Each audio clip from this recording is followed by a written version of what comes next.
Hello and welcome to the GCSE Biology tutorial for topic B5, Homeostasis and Response. This tutorial is part 4 and covers homeostasis in humans. The main things we'll be looking at are controlling body temperature and the kidney and kidney failure. So starting off with controlling body temperature.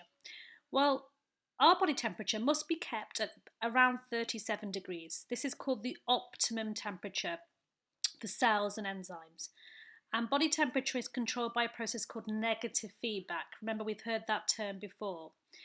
And the thermoregulatory centre in the brain, so the area that responds to temperature changes, receives signals from receptors in the skin and the blood, and that triggers effectors to carry out a response. If you look at this diagram here, say if normal body temperature is 37, if it increases slightly, thermoreceptors in your skin will detect this and send messages to the hypothalamus, which is in your brain, and then this coordinates a response. So in this case, you'll sweat more, your blood vessels will get wider, and your body temperature will then go back down to normal. We'll look at these responses in a bit more detail now. So what actually happens to control body temperature if it does get too high or too low? Well, if your body temperature increases, you do become too hot. When this happens, the hairs on the surface of your skin lie flat, and that stops any air being trapped. You also produce sweat on the surface of your skin from sweat glands, and that helps you lose water and cool your body down. Another thing that happens is to the blood vessels here that are just underneath the surface of the skin, they actually get thicker, and this is called vasodilation. And that means that more blood will flow at the surface of the skin and transfer heat away from the body to cool you down. And you might appear to look a bit redder as well. When the body temperature decreases, you become too cold. This time your hairs on the surface of the skin stand on end. And that's to trap a layer of air around the body to insulate the body and keep it warm. This also looks like goosebumps where you haven't got hair. No sweat is made, and this time the blood vessels get thinner, they constrict, and this is called vasoconstriction. And that reduces the blood supply to the skin to prevent any heat loss. And this also means that you might look paler. Your muscles will also contract, and that will cause you to shiver. And this contraction is part of respiration, which produces energy and heat to warm up the body. If you pause the tutorial now and try and answer these questions in 10 minutes. Okay, so why do we need to keep the body at 37 degrees? Mainly for enzymes. Remember, above this temperature, they can become denatured. What is vasodilation? That's when the blood vessels at the surface of the skin become wider, they dilate. And that increases the heat loss at the surface of the skin. The reason that happens is when you might become too hot, so it's trying to cool you down. Number 3, describe what happens when you do become too cold. A few things happen. Your hairs stand on end to trap a layer of air to insulate the body. You shiver. Your muscles contract to provide heat energy to the body. Your blood vessels get thinner to ensure heat is not lost from the surface of the skin, so it's called vasoconstriction. And all of this is detected by the part of your brain called the hypothalamus, which signals the body to carry out a response. Moving on to the kidneys. We have 2 kidneys, and these are basically filters, and they clean out your blood and produce a substance called urine by filtering out waste products from your blood.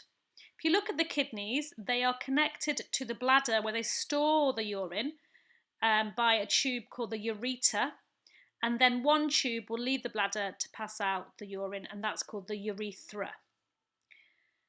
So what exactly is urine? So urine is full of waste products. The main thing that's inside it is urea. Urea is toxic to the body and we have to get rid of it. It's produced by excess amino acids in the liver and it is toxic. Also in the urine is sodium ions and other ions that you don't need. And these can disrupt the balance of water and ions in the blood and means that too much or too little water is going in and out of your cells, which can be dangerous if it's not removed. We'll look at that later. And also in your urine is water. So osmoregulation is when you're regulating water in your body.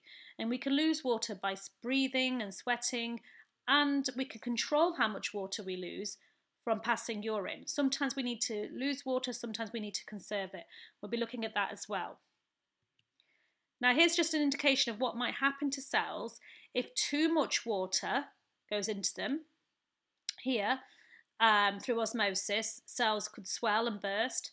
And if too much water leaves the cells through osmosis, then they can get shriveled up like this.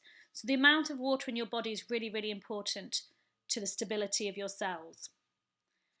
So what actually happens in the kidneys? Well, when blood goes into the kidneys, it enters millions of these things called nephrons. So nephrons are inside the kidney. Now, as blood goes into the kidneys, lots of substances are filtered out, and that's called filtration.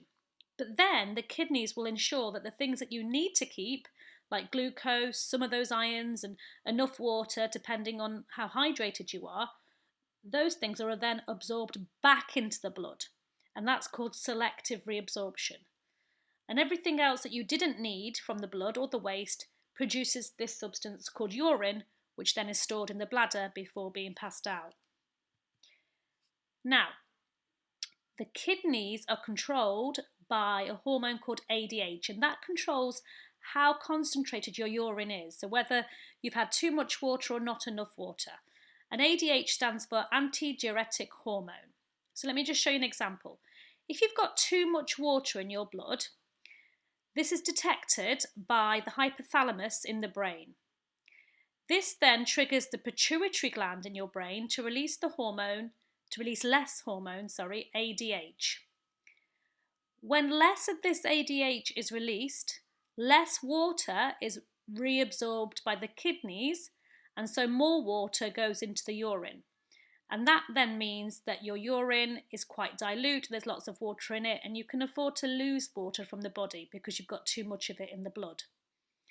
On the other hand, if you were dehydrated and you've got not too little water in the blood, your hypothalamus detects this and sends a message to the pituitary gland to release more ADH. This then goes to the kidneys and signals the kidneys to reabsorb more water during selective reabsorption, which means less water goes into the urine, which means less water is lost when you go to the toilet. And this will mean that your urine might be quite concentrated. And this will cause the blood water levels to then return to normal. So again, this is an example of negative feedback, ensuring if something's too high or too low, then it is brought back to normal by hormones. And here's an example of negative feedback again in the kidneys. Now, sometimes the kidneys can fail. How is this treated? Well, one way is through kidney dialysis. This takes place in a hospital, and it's when the person's blood flows into an actual dialysis machine. In that machine, there is a partially permeable membrane and dialysis fluid. The membrane allows waste substances and ions to move through and out of the blood, but not large substances like blood cells or protein.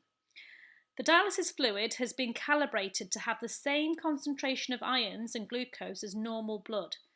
This means, through the process of diffusion, only waste substances like urea, ions, water, they'll move across from the patient's blood into the dialysis fluid, so cleaning out the blood.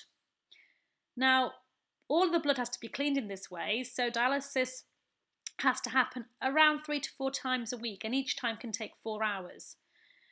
You are also given an anticoagulant in the dialysis, and that prevents the blood from clotting.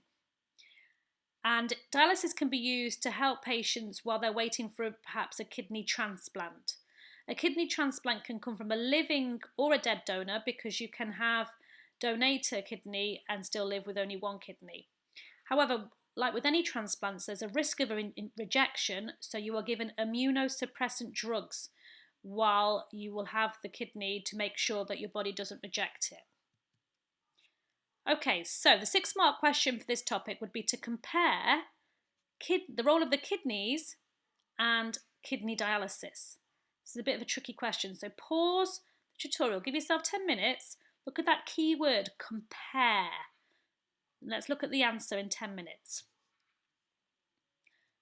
Okay, so with any 6-mark questions, you're looking to write this in a logical, clear way using scientific terms, and you don't have to include everything that I've mentioned here, but this gives you an idea of how you would compare.